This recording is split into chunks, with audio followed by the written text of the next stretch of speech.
ang grupong ito upang iparating ang kanilang mga hinaing sa tanggapan ng DENR.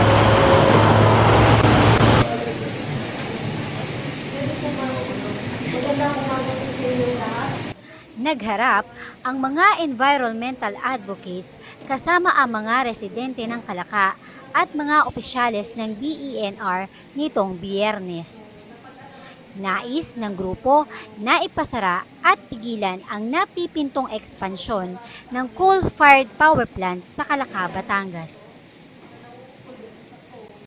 Ang coal-fired power plants ay isa sa mga pinagkukunan ng enerhiya sa bansa.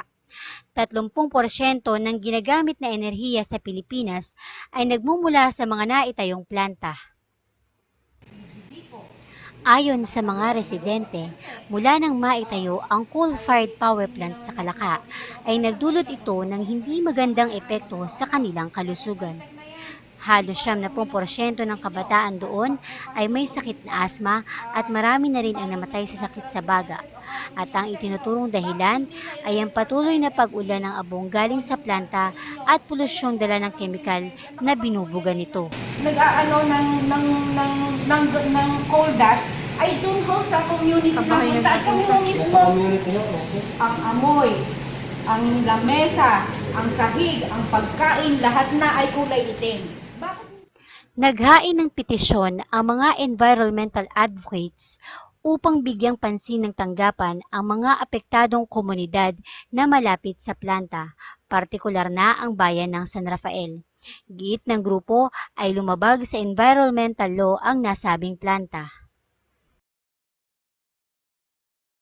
Ayon sa DENR ay magsasagawa sila ng masusing investigasyon upang bigyang lunas ang problemang kinakaharap ng mga taga-Kalaka. Audit namin yung operations, pakisina namin kung ano yung mga deficiencies yung mga dapat nilang lagay ng mga management measures, sa mga controls. So, titignan namin, they're all in place. Kami mga kulang, yung bukuan. Matapos ang pulong ay umaasa ang grupo na mas mabibigyang pansin ang kanilang mga hinaing sa ilalim ng bagong pamunuan. Mula sa sentro, ako si Sherry Cantos, sa hatid naming balita at serbisyo publiko, kayo ang sentro.